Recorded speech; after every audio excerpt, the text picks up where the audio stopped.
Mateo 13, versículo 1, 2 y 3. Mateo 13, versículo 1, 2 y 3. En aquel día salió Jesús de la casa y se sentó junto al mar, y se le juntó mucha gente, y entrando él en la barca se sentó, y toda la gente estaba en la playa. Y les habló muchas cosas por parábolas. Mateo 13:36. Mateo 13:36. Entonces, despedida la gente, entró Jesús en la casa, y acercándose a él sus discípulos le dijeron: explícanos la parábola de la cizaña del campo. Hermanos amados, paz del Señor. Dios, el que creó los cielos, la tierra, el mar, las galaxias y los universos, ha hablado a los hombres, y ha hablado en un lenguaje que los hombres pueden comprender. Recuerde lo que dice Hebreos 1, Dios habló en los tiempos pasados a los padres por los profetas. Ahora en los últimos tiempos nos habla en Hijo, así es el texto griego, nos habla en Jesucristo. Dios se ha comunicado en un lenguaje que los hombres podamos entenderle, podamos comprenderle. Es como si el Dios de los cielos se hubiera disminuido para poder hablar en un lenguaje comprensible a nuestra mente, que es finita. La mente del Dios creador es una mente infinita. Entonces Él necesitaba hablar a nosotros a un lenguaje que pudiésemos entender.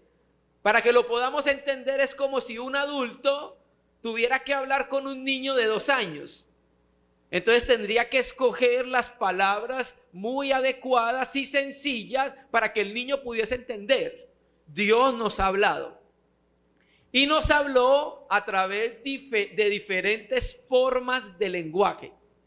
Y vamos a mirar una de las formas de lenguaje en la que el Dios de los cielos nos habló. Y en este caso serían las parábolas. Vamos a ver una parábola y vamos a mirar ese lenguaje especial, porque la parábola no es un lenguaje común, sino un lenguaje especial en que Dios nos habló.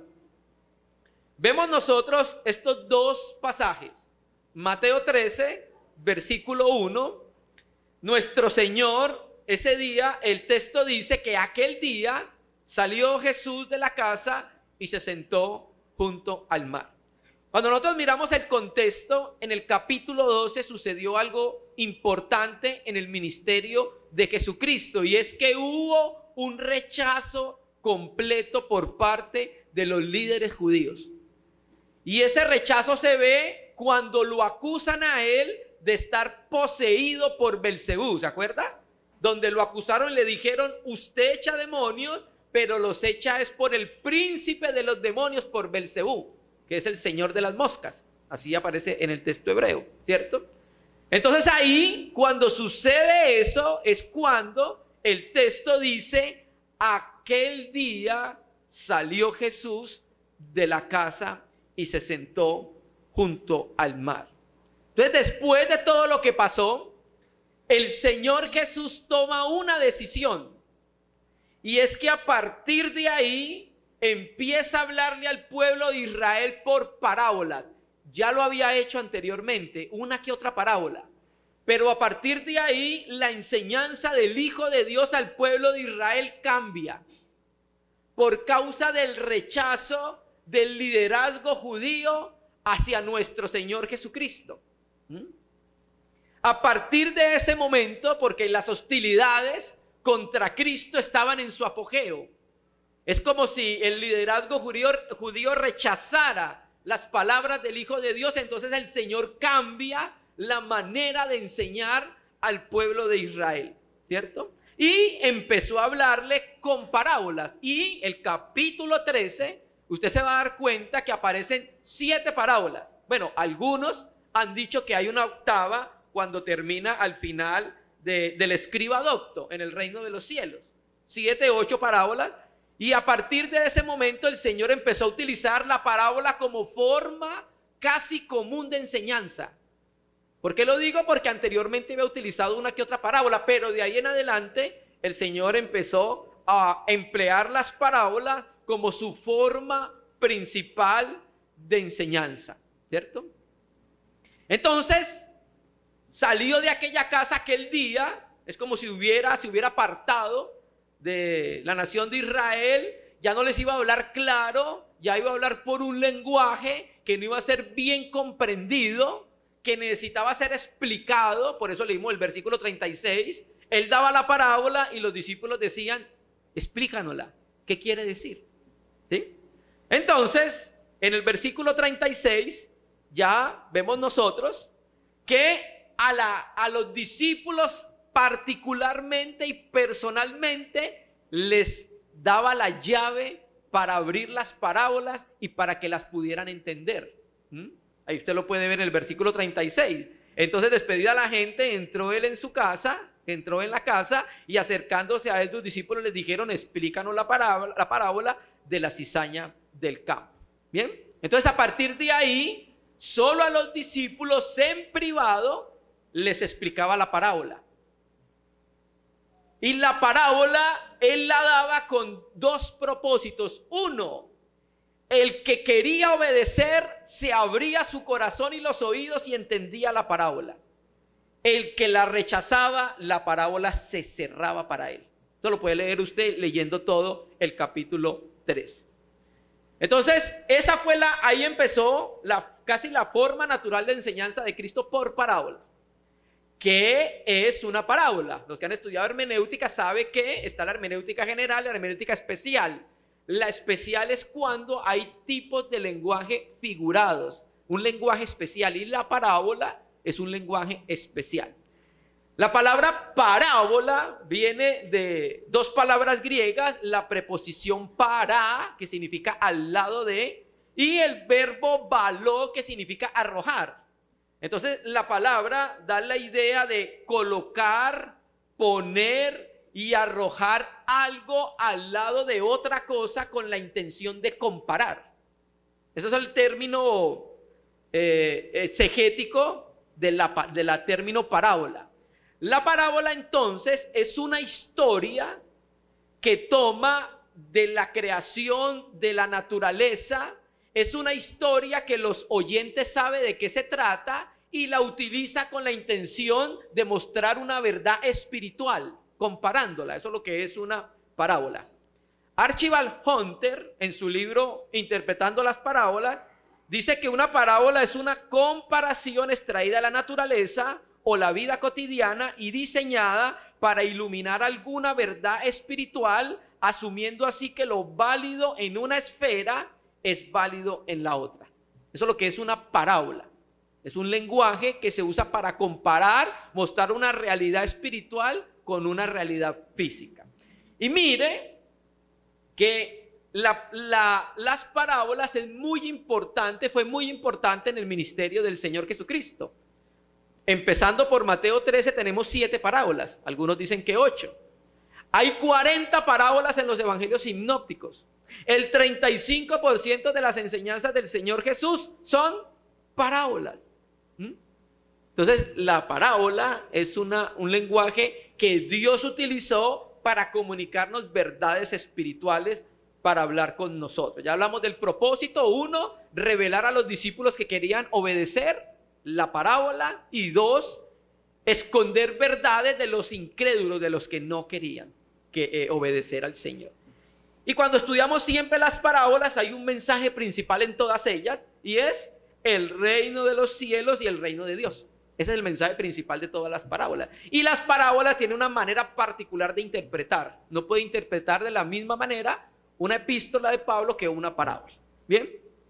Ahora, cuando usted examina las parábolas, casi todas las parábolas tienen que ver con la era de la iglesia y con el reino venidero del milenio. Examínela. Siempre habla de la era de la iglesia, y si no, termina hablando de la segunda venida de Cristo y el reino venidero. Pongo un ejemplo. La parábola del sembrador. He aquí, el sembrador salió a sembrar. Y el Señor después explica la parábola. ¿Y qué significa eso? Cristo evangelizando. Y si pasamos la parábola por el túnel del tiempo, la iglesia evangelizando en este tiempo. Pero hay parábolas que también hablan del milenio, del reino venidero. Entonces, generalmente las parábolas del Señor tienen esas dos divisiones. Bien. Entonces, vamos a ver una parábola corta, que es una de las dos parábolas más difíciles de interpretar por causa de que Cristo no la explica. Muchas de las parábolas Cristo las explica. Esta parábola que vamos a ver, el Señor no la explica, pero creo que tiene verdades espirituales para que la apliquemos a nuestra vida como cristianos. Mateo 13:34. Vamos a leer esta parábola que se conoce como la parábola del tesoro escondido. Yo sé que usted la ha leído muchas veces. Mateo 13, versículo 44. Aquí el Señor ya habló 5 parábolas y vamos a leer esta.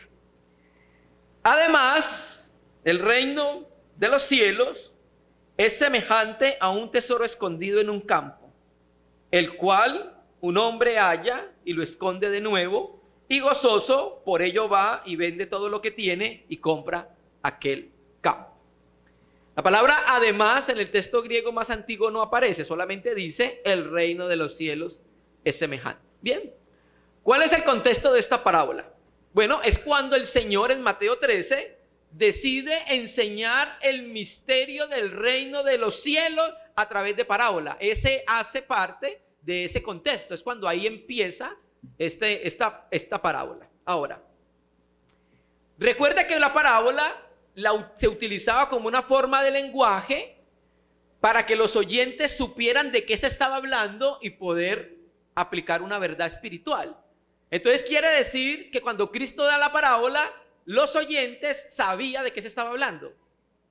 Entonces, ¿cuál es el contexto histórico de esta parábola? Bueno, esta parábola refleja eventos naturales y normales de la vida cristiana israelita.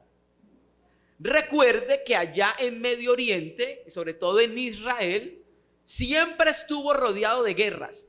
¿Ha leído el Antiguo Testamento? Guerra con los asirios, guerra con los babilonios, guerra con los egipcios, ¿cierto?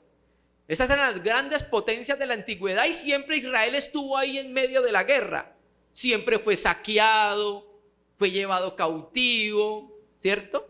Entonces, por causa de todo eso, era costumbre en ese tiempo, aunque existía una especie de forma, llamémoslo así, de banco, los israelitas no lo utilizaban, sino que lo normal era que cuando usted tuviese algo valioso, lo enterrara en un campo, en una vasija de barro.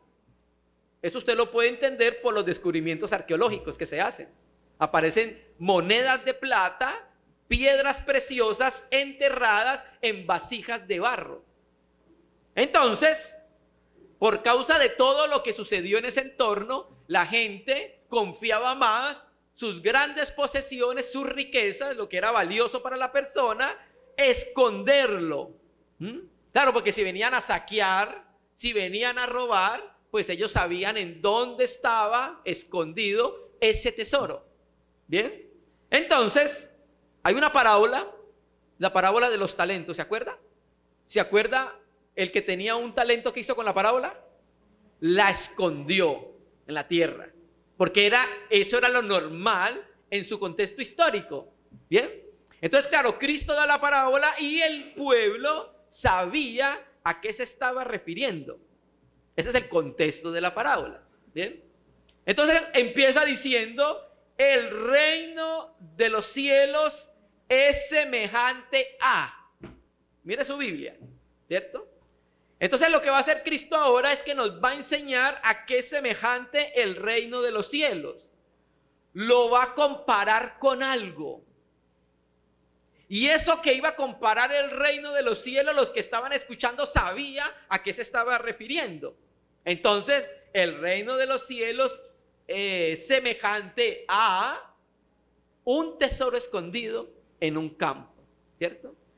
Entonces, el reino de los cielos se puede comparar a un tesoro escondido en un campo. El reino de los cielos es como un tesoro escondido en un campo. Bien. Entonces ya sabemos nosotros que el tesoro acá generalmente siempre era piezas de plata o piedras preciosas que una persona la escondía en un campo, ¿cierto?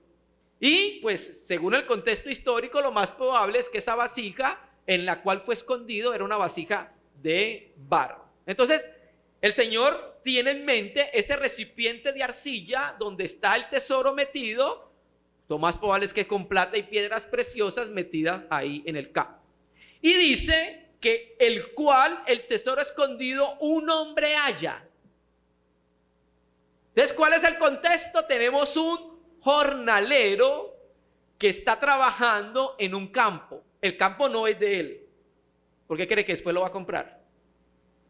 Está trabajando, es un trabajador, es un jornalero que está trabajando en el campo de alguien más, de un hacendado, ¿cierto? Y este jornalero no estaba buscando tesoro.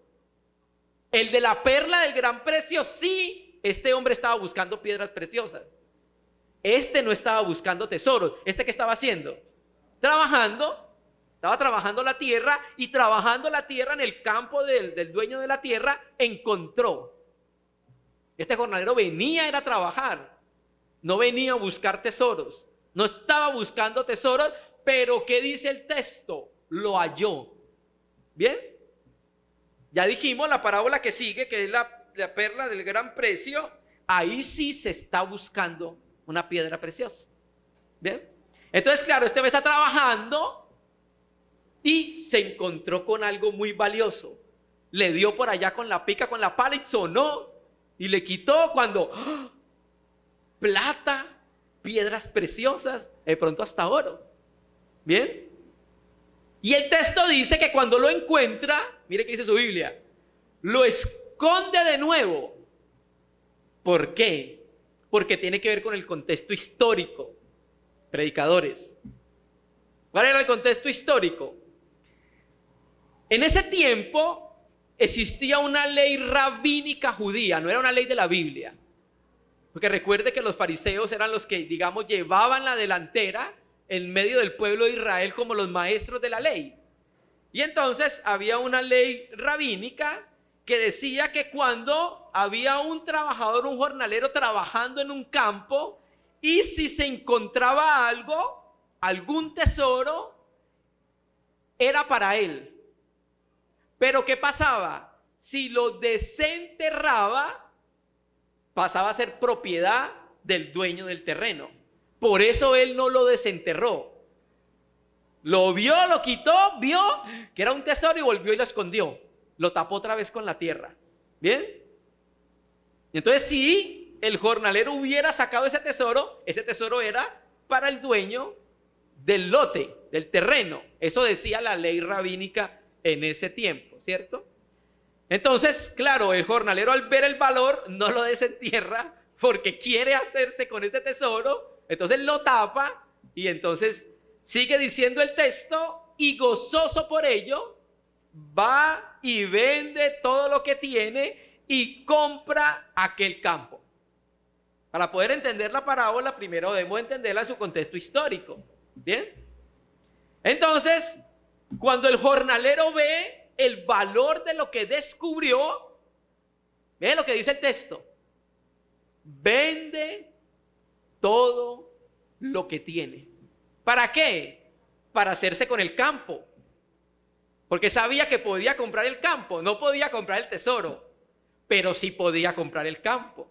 Entonces, queda en la calle, vende todo para ir a comprar el campo, porque el campo tiene algo, hermano. El campo tiene un tesoro que él no puede comprarlo porque sabe que es mucho dinero y no tiene cómo comprar ese tesoro. ¿Bien?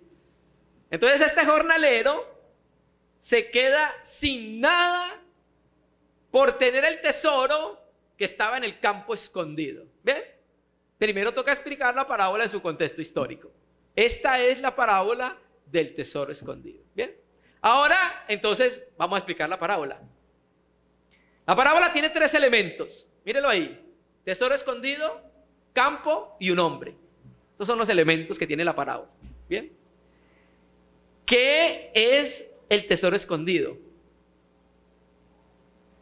Sencillo, léalo en su Biblia. El reino de los cielos es semejante a.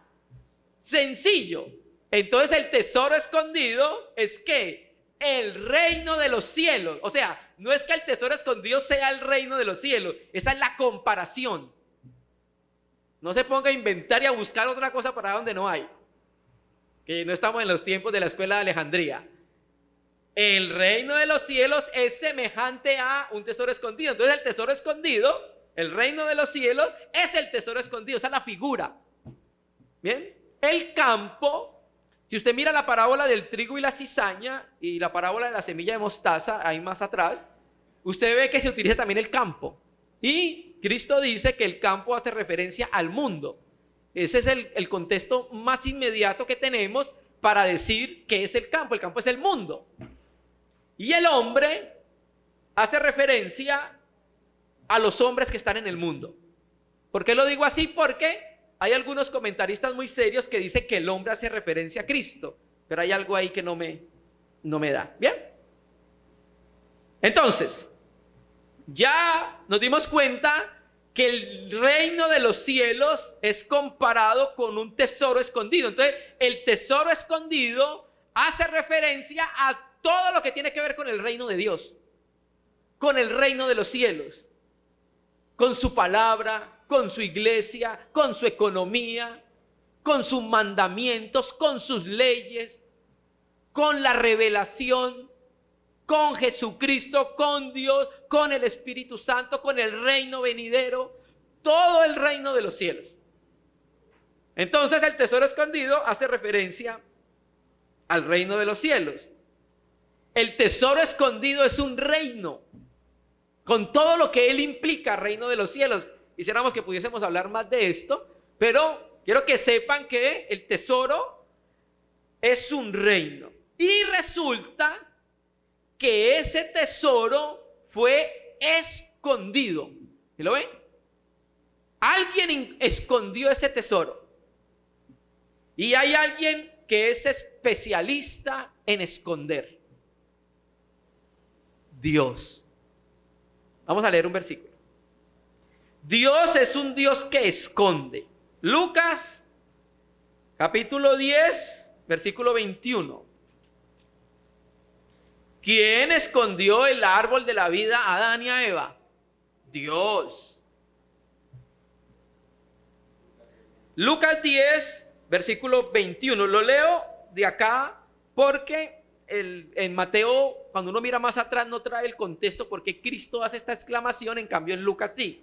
Lucas 10, 21 dice: después de que los 70 regresaron de expulsar demonios, de llevar el evangelio del reino, dice el 21, en aquella misma hora Jesús se regocijó en espíritu y dijo: yo te alabo, oh Padre, Señor del cielo y de la tierra, porque escondiste estas cosas de los sabios y entendidos y las has revelado a los niños. Sí, Padre, porque a ti te agradó. ¿Sí se dan cuenta? ¿Quiénes son los sabios y entendidos en este versículo? Fariseos y liderazgo judío. Y el Padre esconde esas riquezas del reino para ellos. ¿Por qué? Porque ellos no querían obedecer, porque ellos lo rechazaban. ¿Bien? Donde dice porque escondiste, la palabra griega apócrito. ¿Se la ha leído?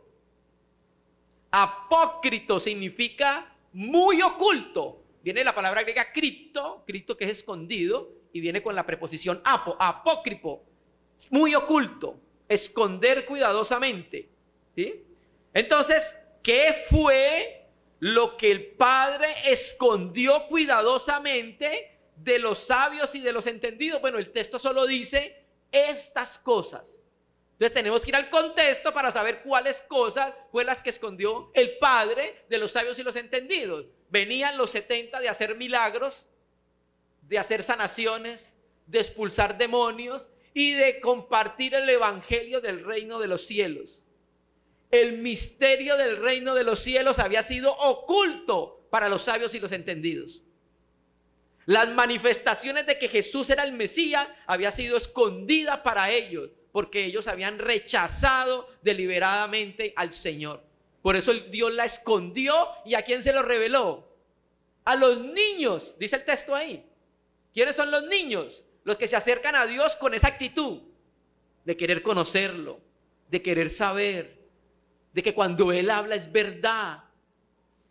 Así tenemos que acercarnos al Señor con esa actitud de niños. No debemos acercarnos con una actitud de que ya lo sabemos todo. Ay, Señor, usted me va a hablar otra vez de eso, sabiendo que yo ya lo sé. Yo soy PhD en Apocalipsis. Usted va a venir a hablarme a mí de ese tema. ¿Bien? No, tenemos que acercarnos con un corazón de niños a escuchar lo que diga el Señor. Que era lo que no pasaba con los fariseos. Eso ya yo me lo sé. Hermano, vamos a hablar de la santidad. Ay, no, hermano, otra vez de la santidad. Yo ya estoy graduado en la santidad. ¿Bien? Y la santidad solo se ve el sábado cuando viene a la reunión. De lunes a viernes se ha perdido. ¿Bien? Entonces, eso fue lo que escondió el Señor. Esto es una especie de sarcasmo contra el liderazgo judío. Sabios y entendidos. Entonces, Dios es especialista en esconder. Gloria, por ahí un proverbio que dice así: gloria de Dios es esconder el asunto, esconder una cosa, y gloria del rey descubrirla. Estoy parafraseando más o menos proverbios. Bien, entonces Dios escondió el tesoro, y el tesoro es el reino de los cielos. El reino de los cielos es semejante a un tesoro escondido. Bien, y ese tesoro, dice el texto, que un hombre lo halló. O sea, el hombre estaba cavando e inesperadamente se lo encontró. ¿Quién de nosotros estaba buscando a Dios y su reino? ¿Quién dijo: Señor, te estoy buscando, déjate encontrar? Pero por alguna circunstancia que tiene que ver con la elección en Cristo, nos encontramos con ese tesoro. Nos hemos encontrado con ese tesoro, hermanos. Nos hemos encontrado con el reino de los cielos. Estábamos en un reino de tinieblas, en un reino de mentiras, de engaño, de hipocresía, de sufrimiento, de desamor, hasta que el Señor, aunque nos salvó, aquí la figura es que lo encontramos cuando no lo estábamos buscando. El jornalero no estaba buscando el tesoro. Gracias a Dios que de alguna manera lo encontramos en lo nuestro. Este estaba acabando. ¿Cuándo el Señor lo alcanzó a usted? ¿Cuándo encontró el reino de los cielos en lo que estaba haciendo? Hermano, yo estaba ese día trabajando en el computador y encontré el reino de los cielos. Ese día estaba en la tienda vendiendo e encontré el reino de los cielos. ¿Ven? Damos un texto. Isaías 65. Vamos a leer el versículo 1 y 2.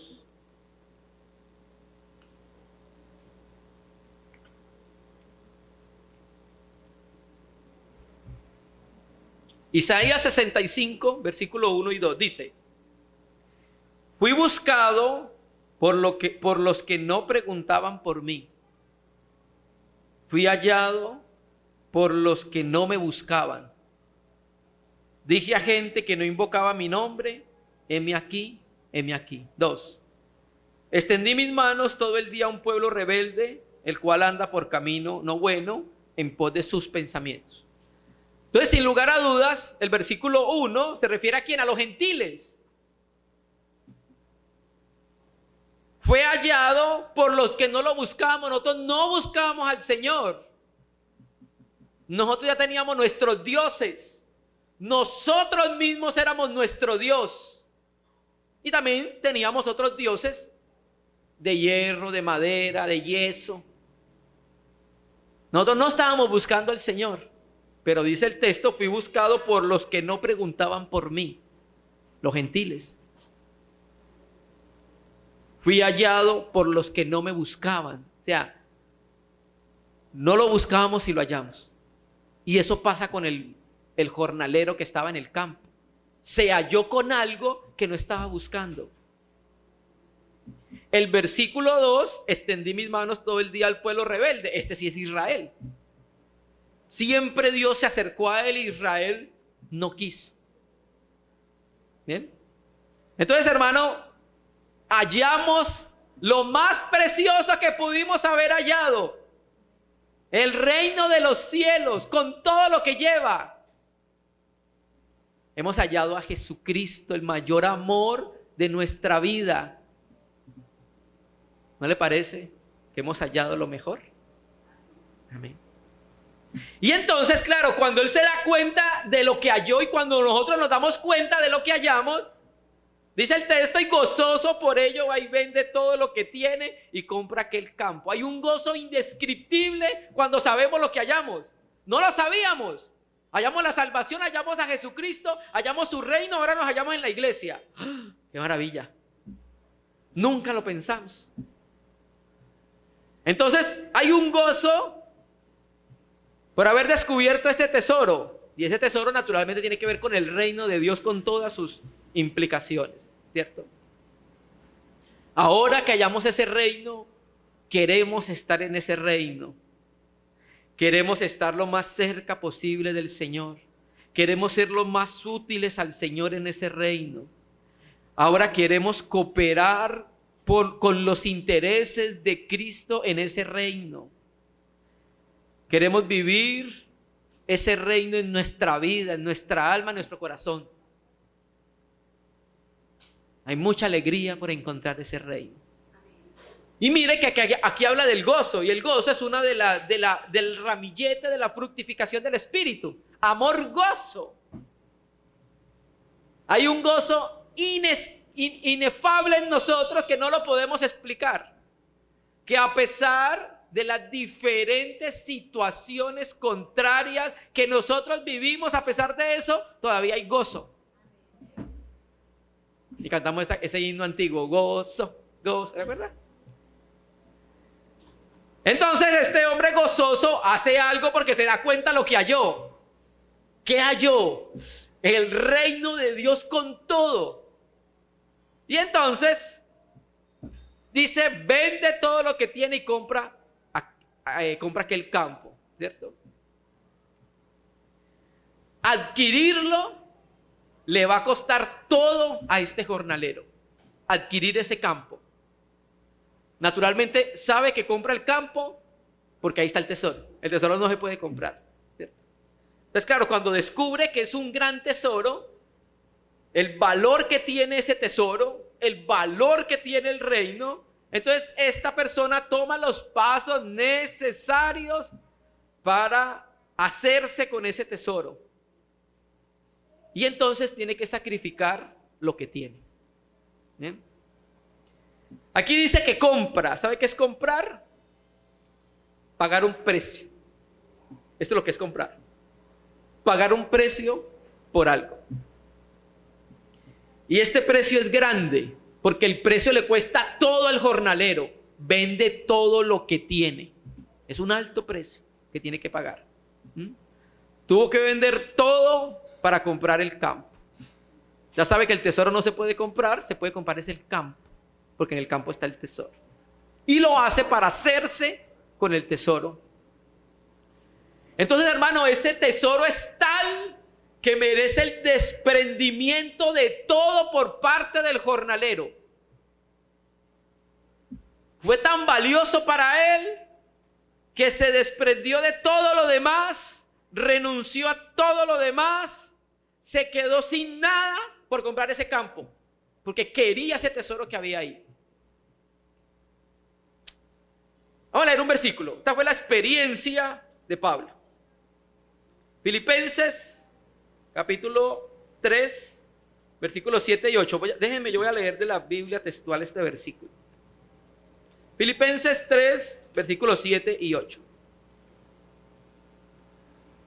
Filipenses 3, versículos 7 y 8, voy a leer de la Biblia textual. Dice, pero todo lo que eran para mí ganancias, lo he estimado como pérdida por causa de Cristo.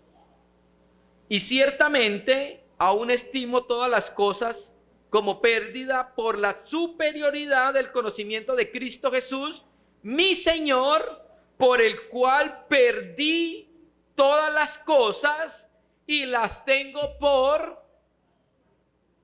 basura, dice Reina y Valera. La Biblia textual dice estiércol para ganar a Cristo.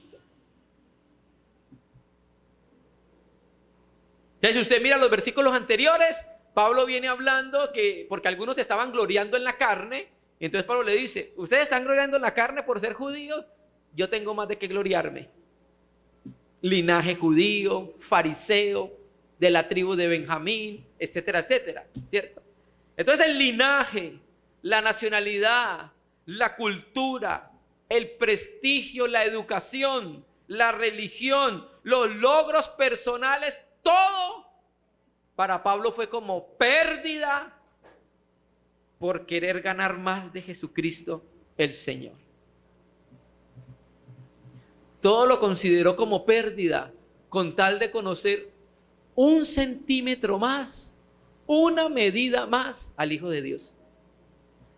Todo, lo he tenido todo por basura, por estiércol, porque yo quiero conocer más cómo es el Hijo de Dios. Ese fue uno de los precios altos que pagó el apóstol Pablo por ese reino. Por eso que encontró en el camino, porque Pablo no estaba buscando al Señor, ¿o sí? Cuando iba camino a Damasco, no es que, ay, Jesucristo, yo te quiero entregar mi vida. Camino a Damasco no lo estaba buscando, ¿y qué pasó? Lo halló. ¿Bien? Entonces, ya vemos entonces que la parábola tiene un punto principal, y es la gran riqueza del reino de Dios es tal que vale cualquier tipo de sacrificio. Vale cualquier renuncia para conseguirlo. Eso es lo que enseña la parábola. Que debe haber una disposición de sacrificar lo que tenemos, lo más grande que poseemos a nuestros ojos, con tal de poseer el campo que tiene, el tesoro que tiene el campo. El valor de ese tesoro vale todo sacrificio.